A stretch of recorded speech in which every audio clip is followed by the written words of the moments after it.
Sejumlah kalangan menyoroti kebijakan Periodic Call Auction atau PCA dalam papan pemantauan khusus. Otoritas bursa bermaksud melindungi investor dengan menekan risiko manipulasi. Kompas Bisnis pagi ini sudah bersama dengan Rudianto, Direktur Panin Asset Management. Selamat pagi Pak Rudi.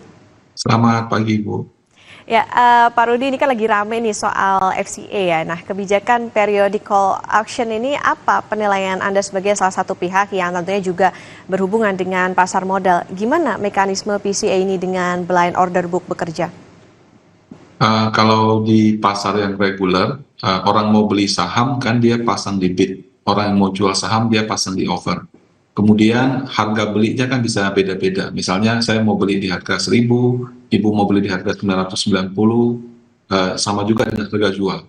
Nah, kalau di pasar yang reguler, harga dan volumenya kelihatan. Jadi misalnya mau beli 1.000 ada berapa lot, yang mau beli 990 berapa lot, 970 berapa lot, dan seterusnya.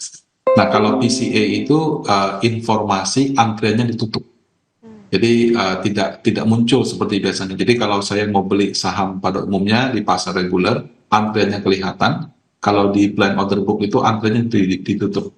Nah, mekanisme seperti ini kalau bagi investor institusi, sebetulnya itu bukan mekanisme yang tidak kami, maksudnya yang sudah kami ketahui gitu ya. Jadi untuk nasabah institusi seperti kami sih tidak ada masalah sih Bu, karena untuk jenis reksadana tertentu seperti reksadana indeks, kami memang melakukan pembelian pada saat blind order book itu. Jadi kami sengaja membeli itu di pasar penutupan. Tapi kalau untuk investor yang terbiasa melakukan transaksi atau trading, tidak kelihatannya antrian itu mungkin menjadi suatu hal yang kurang nyaman bagi mereka. Oke, artinya ada perbedaan di mekanisme yang baru ya. Nah, Pak Rudi, ini mekanisme yang baru ini apakah mampu melindungi investor dari resiko manipulasi harga saham? Nah, dalam konteks manipulasi harga saham, jadi misalnya nih ya, katakan ada oknum di pasar modal, dia ingin mengangkat harga suatu saham atau menjatuhkan harga suatu saham. Nah, apabila informasi antrian tersebut dia ketahui, dia bisa hitung-hitung nih, oh ya kalau saya mau angkat misalnya harganya dari 1.000 jadi 1.200, saya mesti membeli sekian lot antrian yang ada. Atau sama juga kalau saya mau jatuhkan harganya dari 1.000 misalnya ke 900, itu saya tahu saya mesti jual berapa banyak saham supaya harganya jatuh.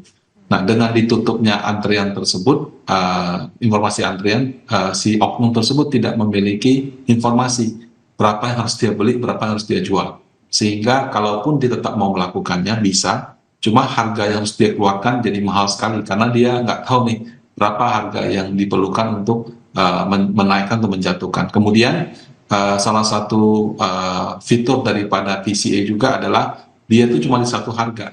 Misalnya kalau di pasar yang reguler, harga antriannya adalah 1.000, 1.010, 1.020. Saya beli semua.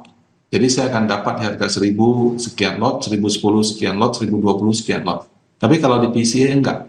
Kalau saya mau melakukan angkat harganya ke 1.020, semua itu saya harus beli di harga 1.020. Jadi yang jual di harga 1.000 pun saya beli di 1.020, yang jual di harga 1.010 pun saya tetap beli di 1.020. Nah, sehingga menjadi lebih ekspensif atau lebih mahal bagi investor yang mau melakukan manipulasi harga. Jadi dalam konteks untuk itu menurut saya sih bisa menambah kesulitan bagi oknum untuk melakukan manipulasi harga.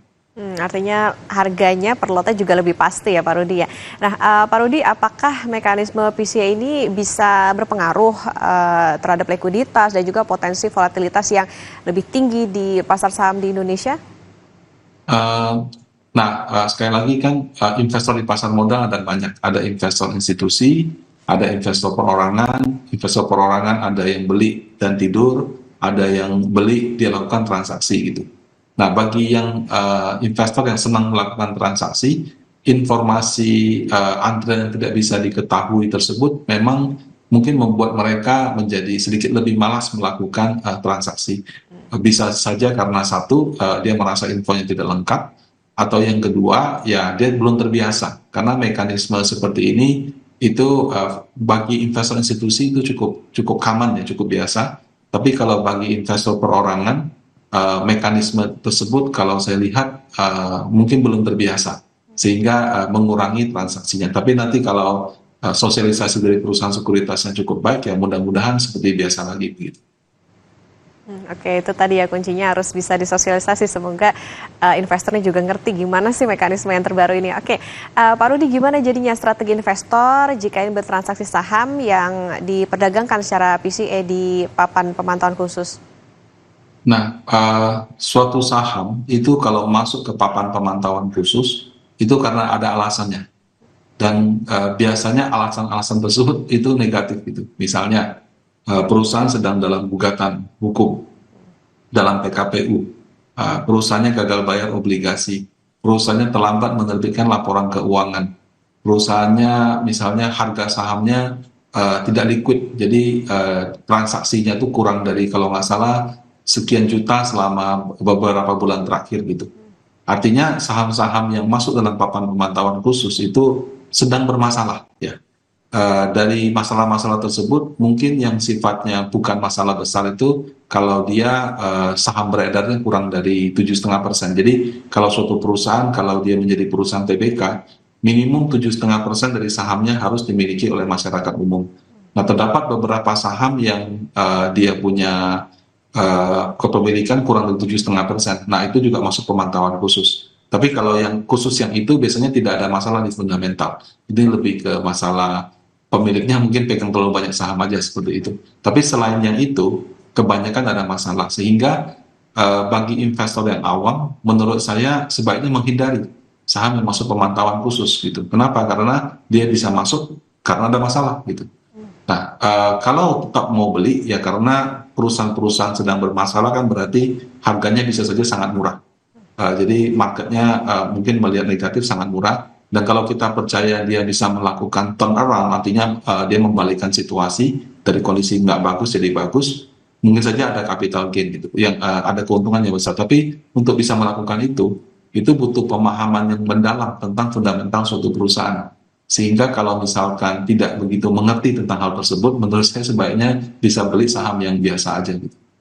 Oke, artinya dengan sistem baru, dengan PCA atau periodic call auction ini juga tentunya tadi ya bisa melindungi investor, termasuk juga tadi yang jadi sorotan adalah soal bagaimana nih sosialisasinya supaya investor ini paham dan juga bisa ngerti entar gimana nih untuk saham-sahaman aja yang masuk PCA atau yang di luar dari PCA ini supaya bisa lebih terlindungi. Terima kasih Direktur Panin Asset Management Pak Rudianto sudah bersama di Kompas Bisnis, sehat selalu. Ya, saudara, Sapa Indonesia Pagi akan kembali dengan informasi peristiwa. Salah satunya, polisi tangkap seorang pria berinisial B, pemasok narkotika jenis